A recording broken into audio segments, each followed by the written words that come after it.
Mathilda var en meget usædvanlig pige. I en alder af 1,5 år talte hun perfekt og kendte lige så mange ord som de fleste voksne. Men i stedet for at rose hende, kaldte hendes forældre hende et sludresetold og sagde, at små piger skulle ses og ikke høres. Som 3-årig havde Mathilda lært sig selv at læse ved at studere alle de aviser og blade, der lå rundt om i huset. Da hun var 4, kunne hun læse hurtigt og sikkert, og begyndte selvfølgelig så at længes efter bøger. Men den eneste bog, der fandtes i det oplyste hjem, var hendes mors kogebog. Den hed Lette Retter, og da Mathilda havde læst den fra ende til anden og lært alle opskrifterne udenad, var hun klar over, at hun måtte have det fat i noget mere interessant. Så derfor travede Mathilda hver eneste dag ned på biblioteket, så snart hendes mor var taget afsted til bingo. Det tog kun 10 minutter at gå derned, så hun havde 2 herlige timer, hvor hun kunne sidde i fred og ro med sig selv og sluge den ene bog efter den anden i det hyggelige børnebogshjørne. Da hun så havde læst hver eneste bog, der stod der, gik hun lidt rundt for at finde noget andet. Bøgerne bragte hende ind i nye verdener, ud til spændende lande og folk, som hun ikke kendte. Hun rejste ud på de gamle sejlskibe, hun drog til Afrika og til Indien. Hun rejste hele den hvide verden, mens hun sad der med bøgerne i sit lille værelse.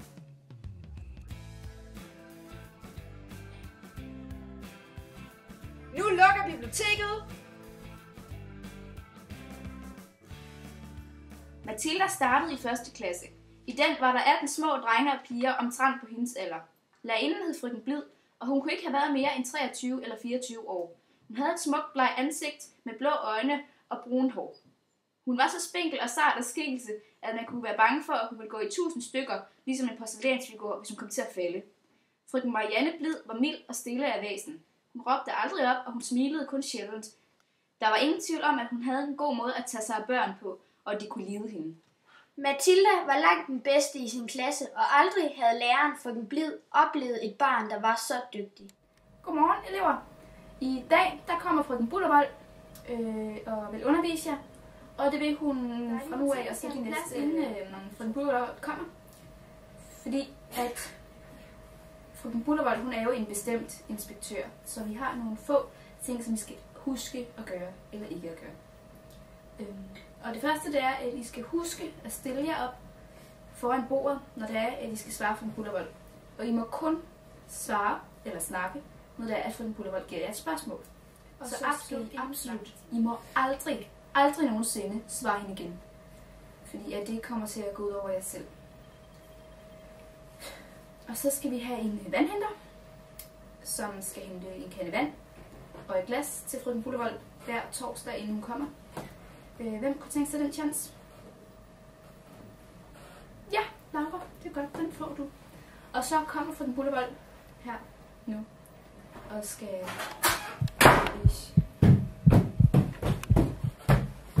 Godmorgen, frøken Bullervold. Godmorgen, elever. Frøken Blid, væk med sig. Så går undervisningen rigtigt i gang. Jeg vil sidde hernede og... Ja, det er godt. Om baby.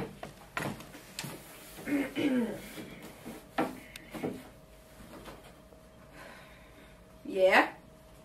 I er jo meget små. Okay. Jeg tror, vi vil starte med at genopfriske noget af det, frøken Blid har lært jer. Hvad har frøken Blid lært jer? Ja, dig dernede. Dig med en grimme trøje. Dig? Ja, du ved nok godt, hvem du er, når jeg siger, at du har en grim trøje på. Godt. Stil dig op. Fortæl mig, hvad frøken Blid har lært jer. Okay. Tabellerne. Sæt dig. Tabellerne, ja. Dig. Op. Kan du sige mig 12-tabellen fra 12 og hele vejen op, så langt du kan? 12-tabellen. Sæt dig ned igen. Frøken Bullervold, vi har ikke lært 12-tabellen, det skal de ikke kunne i 1. klasse.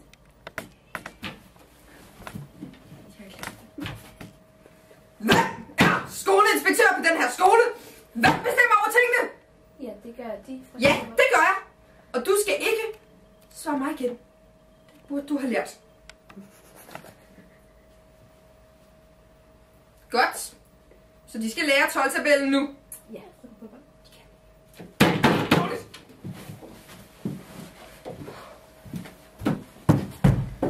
Og der får de så en forsmag på, hvad der kommer til at ske de øvrige torsdage. I må gerne gå ud og holde frikvarter.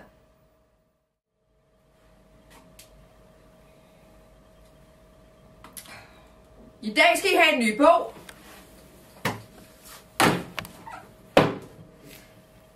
Ja, dig dernede. Den har jeg læst. Det ved Gud, du ikke har læst den bog. Jo, den har jeg læst. Nej, du har ikke læst den. Sæt dig ned nu, lige med det samme. Vælt glasset. Vælt glasset. Vælt glasset. Vælt glasset på Bullervoldens bord. Hvem gjorde det?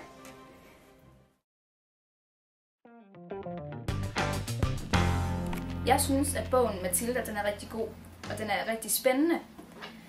For det starter jo sådan lidt sådan normalt, bortset fra, at hun kan læse som 3-årig. Men så sker der noget magisk i, og det gør den bare mere spændende. Og jeg har læst den allerede rigtig mange gange, så jeg synes, det er en rigtig god bog.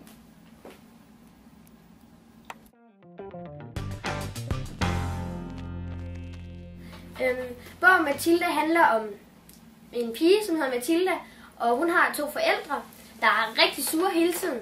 Og det er især hendes far, der er sur.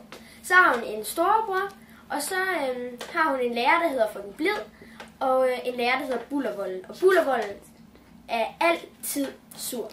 Og Bullervolden er også inspektør på den skole, hun går på. Der sker mange sjove ting i bogen Mathilda, og den er fuld af humor. Og ja, jeg vil anbefale jer at læse den, fordi I får et godt grin.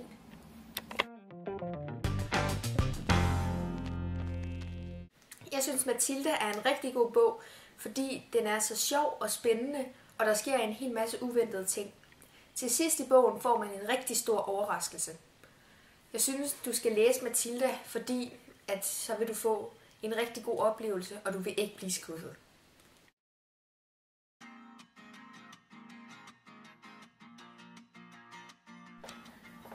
Bogen Mathilda...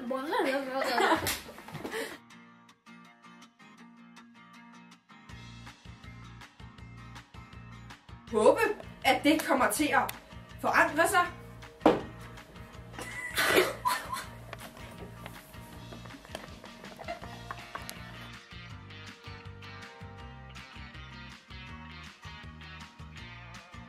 Den var ikke lige sat. Au!